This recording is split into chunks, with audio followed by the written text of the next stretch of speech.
News room live sponsored by Chandragupta academy, top floor, Rama Govind palace, Rewa.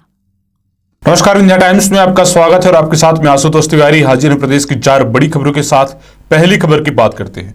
Madhya Pradesh की सरकार अब नया कानून लाने वाली है। इस कानून में यह प्रावधान होगा कि जो भी व्यक्ति किसी भी प्रदर्शन के दौरान, आंदोलन के दौरान या कि किसी भी ऐसे घटना में जहां पर वो सरकारी संपत्ति को नुकसान पहुंचाता है या किसी निजी संपत्ति को नुकसान पहुंचाता है, उसके खिलाफ कठोर सजा का प्रावधान रखा जाए, उसके खिलाफ कार्यवाही किया जाए या फिर ये निर्धारित किया जाए कि आखिर उसने कितने का नुकसान किया है।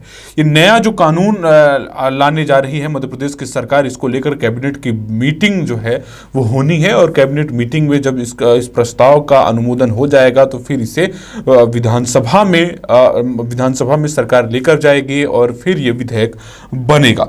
तो नया कानून जो लाने के तैयारी में सरकार है, इसका ड्राफ्ट जो है वो तैयार कर लिया गया है। कैबिनेट में जल्द इसका ड्राफ्ट रखा जाएगा। तो मध्य प्रदेश के गृह मंत्री डॉक्टर नरोत्तम मिश्रा का बड़ा बयान सामने आया है। उन्होंने कहा है कि मध्य प्रदेश में लोक एवं निजी संपत्ति को नुकसान पहुंचाने वाले के खिलाफ जो है वो मध्य प्रदेश सरकार सख्त कदम उठाने जा रही है। प्रदेश सरकार एक नया कानून लाने जा रही है। कानून का ड्राफ्ट तैयार कर लिया गया है। कानून लागू होने के बाद लोक एवं निजी संपत्ति को नुकसान पहुंचाने वालों से वसूली की जाएगी। तो ये उन लोगों को ध्यान में रखकर यह कानून बनाया गया है जो लोग किसी प्रदर्शन, हड़ताल, बंद और मार्च या जुलूस के दौरान, यातायात अवरुद्ध करने के दौरान सरकारी या निजी संपत्ति को नुकसान पहुंचा देते हैं। उग्र प्रदर्शन में वो इस कदर अपने होश को गवा बैठते हैं और किसी भी संपत्ति को नुकसान पहुंचाने लगते हैं, उन सभी पर कार्यवाही के लिए ये कानून जो है वो लाया जा रहा है। और ऐसे इस प्रकार जो भी धरने प्रदर्शन होते हैं, जहां पर भी ये बंद हड़ताल किए जाते हैं और इन जहां पे भी अराजकता होती है उसे कंट्रोल में करने के लिए सरकार ऐसे कानून जो है वो ला रही है। तो इसमें यह कानून में यह होगा कि अधिकरण को सिविल न्यायालय की समस्त शक्तियां प्राप्त होंगी और राशि की वसूली के अतिरिक्त आपराधिक प्रकरण पृथक से दर्ज किया जा सकेगा। वहीं सार्वजनिक संपत्ति के नुकसान के मामले में जिला मजिस्ट्रेट या उस संपत्ति के प्रभारी शासकीय अधिकारी या याचिका प्रस्तुत की जाएगी और निजी संपत्ति के मामले में संपत्ति के स्वामी द्वारा याचिका प्रस्तुत की जाएगी।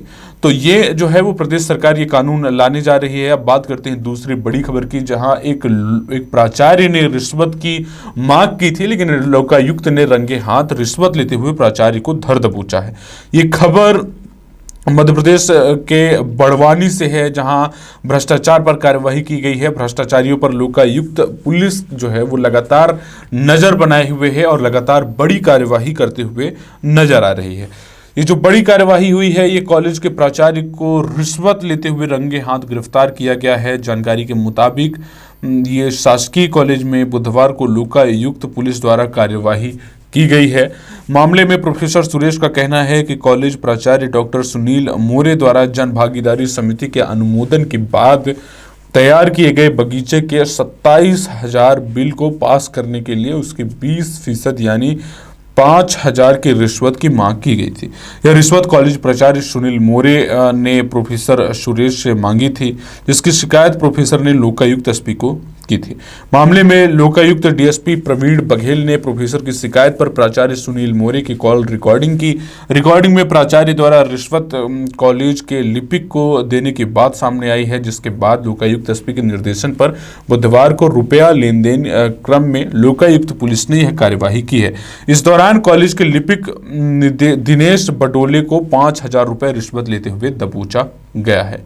अब बात करते हैं तीसरी बड़ी खबर की। ज्योतिरादित्य सिंधिया कांग्रेस को छोड़ बीजेपी का दामन जब उन्होंने थामा तो उसके बाद से राजनीति में उनका कद बढ़ने लगा। मध्य प्रदेश की सियासत में वो ऊंचे तो हुए, लेकिन कहीं न कहीं भाजपा के अंदर जो लोग पहले से ही थे उनमें एक तरह से एक जो सुर है, वो सुर जो सिंधिया समर्थक लोगों में है, सिंधिया समर्थित विधायकों में है, उस सुर से मेल नहीं खाता है। बात कर रहे हैं एक ऐसे सभा की जहां पे एक जो नेता थे जिनका नाम है जयभान सिंह पवैया, जो कांग्रेस से भाजपा में आए सिंधिया समर्थकों के लिए उन्होंने नसीहत दी। ये कार्यक्रम गुना में हुआ था और उन्होंने कहा है कि नेता कितना भी करिश्माई क्यों ना हो, वह तब तक ही वंदनीय है जब तक वह मंच पर है, और जब वह नीचे उतर जाता है तो हम सब कार्यकर्ताओं के बराबर हैं। नए मित्र जितना सम्मान अपने नेता का करते हैं उतना ही बीजेपी के वरिष्ठ नेताओं का भी करना होगा।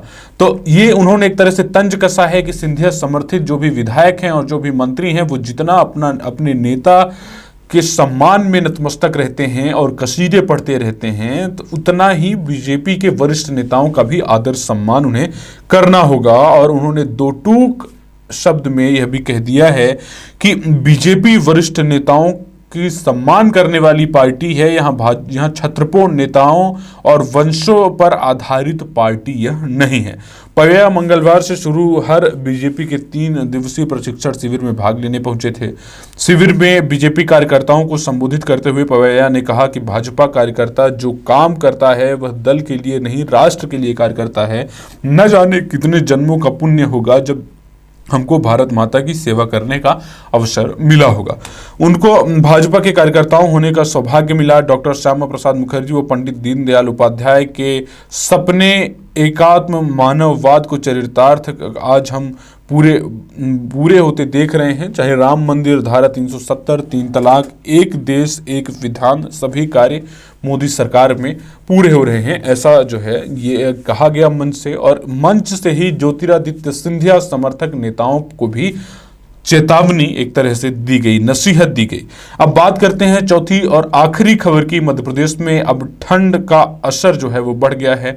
ग्वालियर जो है सबसे ठंडा जिला है। तापमान 8 डिग्री सेल्सियस है वहाँ पर, और हिमालय में बर्फ पड़ने से और कपाएगी सर्दी, ऐसा अनुमान जो है वो जताया जा रहा है। तो ये जो ठंड से जुड़ी हुई जो खबर है कि मध्य प्रदेश के कई शहरों में रात के पारे में गिरावट दर्ज की गई है। मंगलवार की रात ग्वालियर सबसे ठंड रहा, यहाँ तापमान 8 डिग्री सेल्सियस दर्ज किया गया। वहीं भोपाल और इंदौर, जबलपुर में भी पारा लुढ़का। बुधवार को धूप गुनगुनाती रही। मौसम वैज्ञानिकों की माने तो अब रात के पारे में गिरावट आएगी, ठंड अपना असर दिखाएगी। प्रदेश के 4 बड़े शहर भोपाल, इंदौर, जबलपुर और ग्वालियर में एक ही रात में तापमान में 3 डिग्री तक की गिरावट दर्ज की गई है। सोमवार की रात भोपाल में 15.6, इंदौर में 15.8, जबलपुर में 15.7, ग्वालियर में तापमान 11 डिग्री सेल्सियस था, जिसमें गिरावट हुई है। मंगलवार की रात भोपाल में तापमान 12.5, इंदौर में 14.1, जबलपुर में 13.5 और ग्वालियर में 8 डिग्री दर्ज किया गया है। ग्वालियर के बाद दतिया में भी पारे में गिरावट हुई है, यहाँ तापमान 9.8 डिग्री सेल्सियस रहा है। नौगांव में भी तापमान 8 डिग्री सेल्सियस दर्ज किया गया है। तो ये थी प्रदेश की 4 बड़ी खबरें। ऐसी तमाम खबरों के साथ हम रोजाना आपके बीच हाजिर होते रहेंगे। आप देखते रहें विंध्या टाइम्स। बहुत बहुत धन्यवाद। News room live sponsored by Chandragupta Academy, top floor, Rama Govind Palace, Rewa.